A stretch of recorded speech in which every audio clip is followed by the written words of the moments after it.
Can you just tell us a little bit about what's happening here today? Well, today's a regional SWAT training day here at our Dyer Regional Training Center.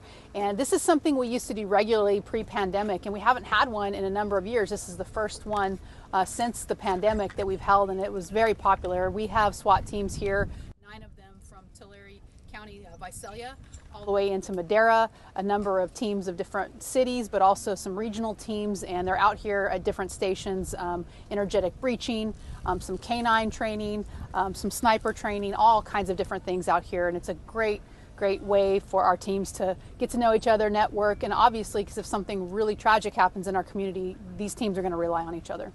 Why is it important to hold these types of events? In a number of reasons. We have a lot to offer in training. Some teams have a specialty in one area, other teams have a specialty in another. They're able to share that knowledge and really just build, again, the networking, because the dreaded day that something really bad happens, we want to be prepared. And one of the ways we can do that is making sure that our teams can work together seamlessly, and they get to see each other's equipment, how they operate. It's just a really great way to make sure we're ensuring safety of people in our valley. For sure. And do they shift from station to station? Yes. Okay. I can just tell you about our SWAT team, and we have our SWAT team's comprised of 32 members. We have a perimeter team, a sniper team, and 2 entry teams. They're considered a tier 1 team. They train twice a month, and that's per post, which governs us, the Peace Officer Standards of Training. That's the highest level SWAT team that you can have, is what we have here. And they don't get deployed all that often. It's going to be a lot of that. They don't get deployed all that often, usually less than 20 times a year, but you have to have them ready at a moment's notice, and that's the key. Just like with the new Bearcat, what we have to be able to convey to the public is when we really need it, it has to be ready to go. None of this is for things that we have time to plan for. Although we use it for that, it really has to be ready at a moment's notice. When something really bad happens, we have to be ready to go. We can't have broken down equipment or a team that's not ready. And I mean, this team, 32 members, pretty much 24/7, 365, they stand ready at a moment's notice to respond when something happens in this community that they're needed to save lives. How do you guys determine what officers move to a SWAT? It's very sought after.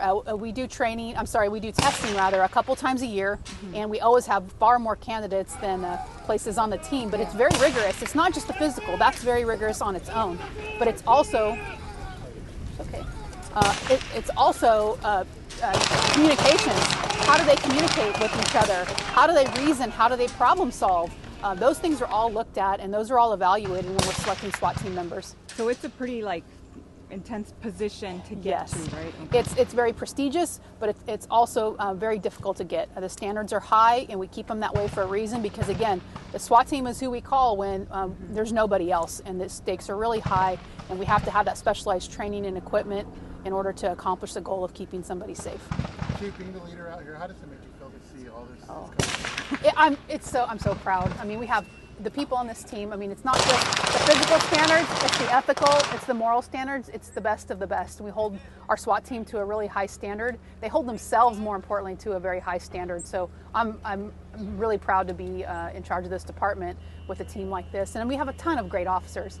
But this team's special, and they really do serve the rest of the department. They're the ones that we call when another team doesn't have that extra training and equipment, and this team does. How does it make you feel that you guys haven't used this in a long while, and to see it today with all the people out here? Well, I'm proud because, again, I love working with our allied agencies, the Sheriff's Department, Clovis PD. That's really, it's important to me because that's what serves our community the best. And the more that we can do things together, it's better for the taxpayers, it's better for the community. And I love that we have people out here. It's not competitive, it's that people want to see each other get better. And I love that spirit about these teams. About how many people are out here? So 9 teams, and they're all, give or take, 30 people on a team. Brian, how many people? About 200, yeah, on the teams, the various teams out here. Is it just from the Central Valley, or is yes. it? Okay. Yes.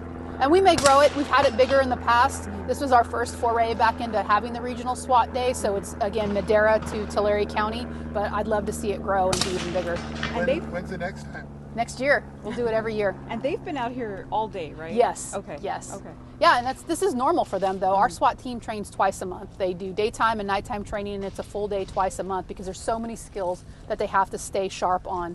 the different equipment, the shooting, a lot of different things. And I should also mention, anytime that our SWAT team is deployed, our crisis negotiation team is deployed as well. And they have all that specialized negotiations training for communications and communication methods and means and throw phones.